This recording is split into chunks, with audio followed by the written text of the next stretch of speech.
എനിക്കൊരു സ്റ്റോറി ഉണ്ട്. ഞാൻ 9ാം ക്ലാസ് പഠിച്ചപ്പോ എന്റെ ഉപ്പ എന്തോ ബിസിനസ് ആവശ്യത്തിന് ദുബായിലേക്കോ ഖത്തറിലേക്കോ അങ്ങനെ അങ്ങോട്ടോ പോയി. അപ്പൊ ഞങ്ങൾക്ക് അന്ന് SA2 ഫൈനൽ എക്സാം നടക്കാൻ പോവാ. അപ്പൊ 9th എന്താക്കി, ഉപ്പ ഇല്ലാത്തോണ്ട് എന്നെ ട്യൂഷനിൽ മാത്സ് ട്യൂഷൻ ആക്കാൻ ഒരാളില്ല. അപ്പൊ എന്നോട് പറഞ്ഞു, നീ ലോക്കൽ ബസ് പിടിച്ച് പോയിക്കോന്ന്. റിയാലൈൻ ബസ്. ഈ റിയാലൈൻ ബസ് എക്സ്പ്ലെയിൻ ചെയ്യുകയാണെങ്കിൽ സൗദിയിൽ അന്ന് പബ്ലിക് ട്രാൻസ്പോർട്ടേഷൻ സിസ്റ്റം വളരെ വീക്കാണ്. എസ്പെഷ്യലി ബസ്സസിൽ ടാക്സീസ് കുറെ ഉണ്ട്, പക്ഷെ ബസ് വളരെ വീക്കാണ്. ഇതിൽ ആണുങ്ങൾക്ക് മാത്രമേ കയറാൻ പറ്റൂ, കാരണം ഫുള്ള് മെയിൽ ഡോമിനേറ്റഡ് ആണ്. പിന്നെ AC ഇല്ല. സൗദി എന്നൊക്കെ പറഞ്ഞാൽ വൻ ചൂടല്ല. ഇത് AC ഇല്ലാത്ത തുരുമ്പിച്ച ഒരു ബസ്സാണ് ഉണ്ടാകുക. എന്നിട്ട് ഇവർ ഇതേപോലെ ബസ് നിർത്തുന്നില്ല, നമ്മൾ ഓടിച്ചാടി കയറാം, തിക്കി തിരക്കേ ഇരിക്കുക, തീരെ വൃത്തിയൊന്നും ഉണ്ടാവില്ല, ആകെ പൊടിയും ഇതൊക്കെ പിടിച്ചൊരിതായിരിക്കും. അങ്ങനെ അപ്പോഴാണ് എൻ്റെ ഉപ്പക്ക് ഇങ്ങനെ ബിസിനസ് ട്രിപ്പിൽ ഇങ്ങനെ പോകേണ്ടി വന്നത്. അപ്പൊ എനിക്ക് ട്രാൻസ്പോർട്ടേഷൻ അല്ല, ടാക്സി വിളിച്ച് പോകണം. ഇത് ഫൈനൽ എക്സാമിന്റെ ടൈം ആയതുകൊണ്ട് മാം എക്സ്ട്രാ ക്ലാസ് ഒക്കെ വെച്ചിരുന്നു ട്യൂഷന്. അപ്പൊ ഞാൻ 2-3 പ്രാവശ്യം ഒരാഴ്ചയിൽ പോകേണ്ടി വരും. അപ്പൊ ഞാൻ ഇങ്ങനെ ആലോചിച്ചപ്പോ എന്താ ഇപ്പൊ ടാക്സി ഒക്കെ എക്സ്പെൻസീവ് ആണ്. അപ്പോഴാണ് ഞാൻ എൻ്റെ മനസ്സിൽ ഇങ്ങനെ ഐഡിയ എത്തി. ഞാൻ അമ്മനോട് പറഞ്ഞേ, സെമീർ എന്നും റിയാലൈൻ ബസ്സിലാണ് പോവാറ്, അപ്പൊ ഞാൻ അതില് പോവാന്ന് പറഞ്ഞേ. ആ റൂട്ടിന്നുണ്ട്. അപ്പൊ ഉമ്മ പറഞ്ഞ് അത് വേണോ, കാരണം അറിയില്ല ഇതെങ്ങനെ. ഉമ്മ ഇന്നേരം അതിന്റെ ഉള്ളു പോലും കണ്ടിട്ടില്ല. അതില് ലേഡീസ് കേറാറേ ഇല്ല. സാപ്കോലാണ് പിന്നെയും ലേഡീസ് കയറുക, കാരണം ലേഡീസ് ഏറ്റവും ബാക്കിലായി. അതെ, സൗദി സത്യത്തിൽ ഇപ്പൊ എങ്ങനെയാന്ന് എനിക്കറിയില്ല. ഇപ്പൊ ചിലപ്പോ മാറിയില്ല. ഇപ്പൊ റിയാലിൻ ബസ് ഇല്ല, ഫുള്ള് ബാൻ. സാപ്കോ മാത്രമേ ഉള്ളൂ. കുറെ സാപ്കോസ് അവർ ഇറക്കിയാണ്ട് അതാണ് ഇപ്പൊ പബ്ലിക് ട്രാൻസ്പോർട്ടേഷൻ. അപ്പൊ അങ്ങനെ പറഞ്ഞു. അങ്ങനെ ഓക്കെ, വേറൊരു നിവർത്തിയൊന്നും ഇല്ല. അപ്പൊ എന്നാ ഓക്കെ. അന്ന് എന്റെ കാക്ക 11ാം ക്ലാസ്സിൽ, അക്കാക്ക് ലൈസൻസ് എടുത്തിട്ടില്ല. അപ്പൊ എങ്ങനെ പ്ലാൻ എന്ന് വെച്ചാല്, ഞാൻ റിയാലൈൻ ബസ് എടുത്ത് പോകും, പക്ഷെ തിരിച്ചു വരുമ്പോ റിയാലൈൻ ബസ് വേറെ റൂട്ടിലാണ് നിർത്തുക. പക്ഷെ അത് എന്റെ വീട്ടിൽ നിന്ന് 1 കിലോമീറ്റർ ഒക്കെ ഉള്ളു. അപ്പൊ ഇക്കാക്കൻ്റെ അടുത്ത് ലൈസൻസ് ഇല്ല, പക്ഷെ ഇക്കാക്ക ഉപ്പാന്റെ കാർ എടുത്തിട്ട് 1 കിലോമീറ്റർ അല്ലേ ഉള്ളൂ, അപ്പൊ ഒന്ന് എന്നെ പിക്ക് ചെയ്യാന്നൊക്കെയുള്ള പ്ലാൻ ആയിരുന്നു. അങ്ങനെ ഞാൻ ഇതേപോലെ പോയി, ഞാൻ ട്യൂഷൻ അറ്റൻഡ് ചെയ്ത്. എന്റെ ഫസ്റ്റ് ടൈം റിയാലൈൻ ബസ്സിൽ ഞാൻ കയറി. ഞാൻ ഇതേപോലെ തന്നെ നീ പറഞ്ഞ പോലെ സെമീർ പറഞ്ഞ എക്സ്പീരിയൻസ് ഞാൻ ലിവ് ചെയ്യാണ് എന്നൊക്കെയുള്ള രീതിയിൽ ഞാൻ എക്സൈറ്റഡ്. അങ്ങനെ ഞാൻ പോയി, ഞാൻ എന്നിട്ട് തിരിച്ചു വന്നു. റിയാലൈൻ ബസ്സിൽ തിരിച്ചു വന്ന് ഇക്കാക്കനെ വിളിച്ചു, ഞാൻ എത്താനായി എന്ന് പറഞ്ഞു. ഇക്കാക്കി ഉമ്മയും കൂടെ കയറിയിട്ട്, ഈ ഉമ്മ കൂടെ വരാനുള്ള കാര്യം എന്ന് പറഞ്ഞാൽ ഫാമിലി ഉള്ള ഒരു കാറാകുമ്പോൾ പോലീസ് അങ്ങനെ ചെക്ക് ചെയ്യാനുള്ള ചാൻസ്. സൗദിയില് ആ ഒരു സംഭവം ഉണ്ട്. അതായത് സൗദിയില് പെണ്ണുങ്ങൾക്ക് ഭയങ്കര ഇമ്പോർട്ടൻസ് ആണ്. അതിനിപ്പോ എന്തൊരു കാര്യത്തിലാണെങ്കിലും ആ വണ്ടിയില് സ്ത്രീകൾ ഉണ്ടെങ്കിൽ ഇവരങ്ങനെ നിർത്തിക്കുക അല്ലെ ചെക്ക് ചെയ്യൊന്നും ചെയ്യൂല. അത് ഓര് കൊടുക്കണ ഒരു പ്രിവിലേജ് ആണ്. അതെ, സ്ത്രീകളെ ബുദ്ധിമുട്ടിക്കരുത് എന്ന് പറഞ്ഞിട്ട്. അപ്പൊ ഇക്കാക്കി ഉമ്മ ഫ്രണ്ട് സീറ്റിൽ ഇരുന്നാൽ, പാസഞ്ചർ സീറ്റിൽ ഇരുന്നാല് പോലീസ് എന്തായാലും ചെക്ക് ചെയ്യില്ല. അപ്പൊ ഇക്കാക്കി ഉമ്മയും കൂടെ ഇങ്ങനെ വരിക. അങ്ങനെ ഞാൻ എത്താറായി, എന്റെ സ്റ്റോപ്പ് എത്താറായി. അപ്പൊ ഞാൻ പറഞ്ഞ ഇറങ്ങാനുണ്ടെന്ന്. അപ്പൊ ഇവര് ഇറങ്ങാൻ വേണ്ടി ഇങ്ങനെ സ്ലോ ആക്കി. എന്നിട്ട് ഞാനിങ്ങനെ ഇവരിങ്ങനെ സ്ലോ ആക്കുന്നതിന് മുന്നേ ഈ ഡോറൊന്നും അടക്കൂല, ബസ്സിന്റെ ഡോറൊക്കെ തുറന്നു നടക്കും. അപ്പൊ ഞാനിങ്ങനെ വന്ന്, ഞാൻ മറ്റേ ഒരു വടി ഉണ്ടായിരുന്നു, ആ ഇരുമ്പ് വടി ഇങ്ങനെ പിടിച്ച് ഇറങ്ങാൻ വേണ്ടി ഇങ്ങനെ റെഡി ആയി നിൽക്കുക. അപ്പൊ ഇങ്ങനെ കാറ്റിന്റെ ഫേസിൽ ഇങ്ങനെ അടിക്കുന്നുണ്ട്.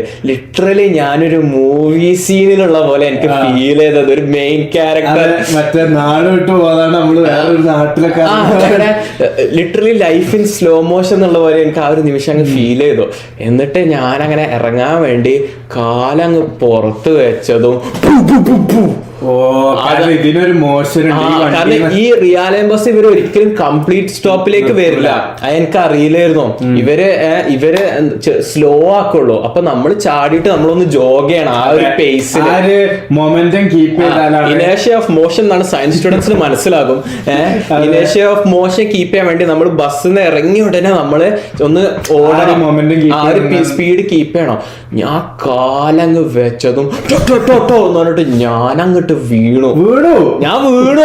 ഞാൻ ലിറ്ററലി ഫുട്പാത്തിൽ വീണ് ഇങ്ങനെ റോൾ ചെയ്തത് ഇവര് ബസ് നിർത്തി. ഞാൻ എന്നിട്ട് റോൾ ചെയ്ത് ഞാൻ ഇങ്ങനെ തല ഇങ്ങനെ പൊക്കിയതും എന്റെ മുന്നിൽ കൂടെ ഒരു കാർ ഇങ്ങനെ എന്നിട്ടോട്ട് പോയി. ലിറ്ററലി ഞാൻ ഫുട്പാത്തിന്റെ അറ്റത്ത് എത്തിയിരുന്നു. ഞാൻ വീട് റോൾ ചെയ്ത് തല പൊക്കിയ മുന്നിൽ കൂടെ ഒരു കാർ വൂം എന്നാണ് പോയി. അതായത് എന്റെ നിയറസ്റ്റ് ഡെത്ത് എൻകൗണ്ടർ. എന്നിട്ട് ഞാൻ എഴുന്നേറ്റപ്പോൾ ഇവർ ബസ്സൊക്കെ സൈഡാക്കിയിട്ട് ഡ്രൈവർ ഇറങ്ങി വന്നു. ഡ്രൈവർ ഇറങ്ങി വന്നിട്ട് ഓക്കെ ആണോ എന്നൊക്കെ നോക്കി. അപ്പൊ ഞാൻ പറഞ്ഞു ഞാൻ ഓക്കെ ആണ്.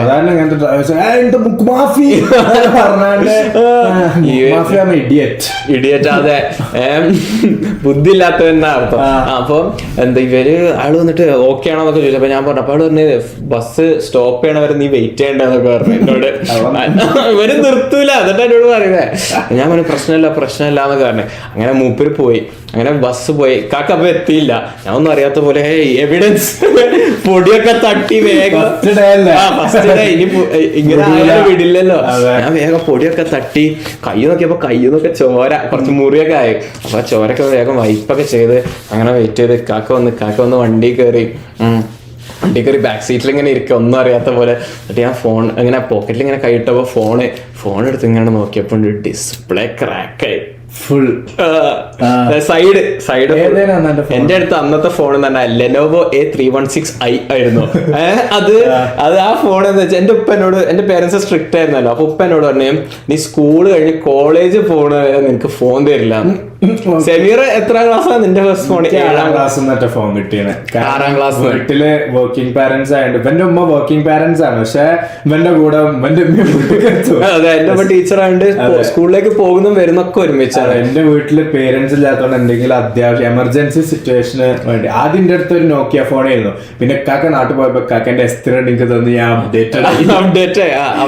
അപ്പൊ എന്റെ ഉപ്പ പറഞ്ഞിരുന്നു എന്നോട്, നീ കോളേജ് പോകുന്നവരെ എനിക്ക് ആ ഫോൺ തരില്ല, അതിന്റെ ആവശ്യമില്ല എന്നൊക്കെ പറഞ്ഞു. ഞാനിങ്ങനെ അങ്ങനെ എന്റെ അങ്കിള് ഉണ്ട് നാട്ടില്. എന്റെ അങ്കിളിന് ഉപ്പ ഫോൺ ഗിഫ്റ്റ് കൊടുത്തു. എന്റെ അങ്കിളിന് ഉപ്പ ഫോൺ ഗിഫ്റ്റ് കൊടുത്തു. അതൊരു ലെനോവോ ഫോൺ ആയിരുന്നു. അത് ലെനോവോയിൽ ഒരു അത്യാവശ്യം ഒരു പ്രീമിയം ഫോൺ ആയിരുന്നു ഗിഫ്റ്റ് കൊടുത്തത്. ആ ഫോൺ വാങ്ങിച്ചാൽ ഈ ഫോൺ ഫ്രീ ആയിരുന്നു. അപ്പൊ നീ ആലോചിക്കണം, ഈ ഫോണിന്റെ ഒരു റേഞ്ച് എത്ര, ഫ്രീ ആയി കൊടുക്കുന്ന ഒരു ഫോൺ. എന്നിട്ട് ഈ ഫോണിന്റെ പ്രത്യേകത എന്താന്ന് വെച്ചാല് റെയർ ക്യാമിന്റെ ക്വാളിറ്റി ആണ് 3.5 മെഗാ പിക്സൽസ് ആയിരുന്നു. ഫ്രണ്ട് ക്യാമിന്റെ ക്വാളിറ്റി എത്രയാണെന്ന് ചോദിക്കുക. 1 ആണോ? ഫ്രണ്ട് ക്യാം ഇല്ല. എത്ര 500 MB റാം. അതില് പിന്നെ സ്റ്റോറേജ് 4 GB ഇന്റേണൽ സ്റ്റോറേജ്, അതില് 2.5 GB സിസ്റ്റം സ്റ്റോറേജ്, പിന്നെ 16 GB വരെ മാക്സിമം SD കാർഡ്. പക്ഷെ 16 ഒന്നും ഇതിന് താങ്ങാനുള്ള കെൽപ്പില്ല. അപ്പൊ 4 GB ഒക്കെ എക്സ്റ്റേണൽ സ്റ്റോറേജ് കിട്ടുള്ളൂ. അങ്ങനെയൊക്കെ ആയിരുന്നു ഈ ഫോൺ ഞാൻ യൂസ് ചെയ്തിരുന്നത്. പക്ഷെ ആ ഫോണിന്റെ ഡിസ്പ്ലേ അങ്ങ് സൈഡിൽ അങ്ങ് ക്രാക്ക് ആയി, എന്നിട്ട് ഇങ്ങനെ പടരാനൊക്കെ തുടങ്ങി. പക്ഷെ ഏതാവട്ടെ അതായിരുന്നു എന്റെ നിയർ ഡെത്ത് എക്സ്പീരിയൻസ്. ആ ഫോണിന്റെ ഡിസ്പ്ലേ മാറ്റാൻ ഫോണിനെ കാട്ടി ഫ്രീ കിട്ടിയ സാധനല്ലേ.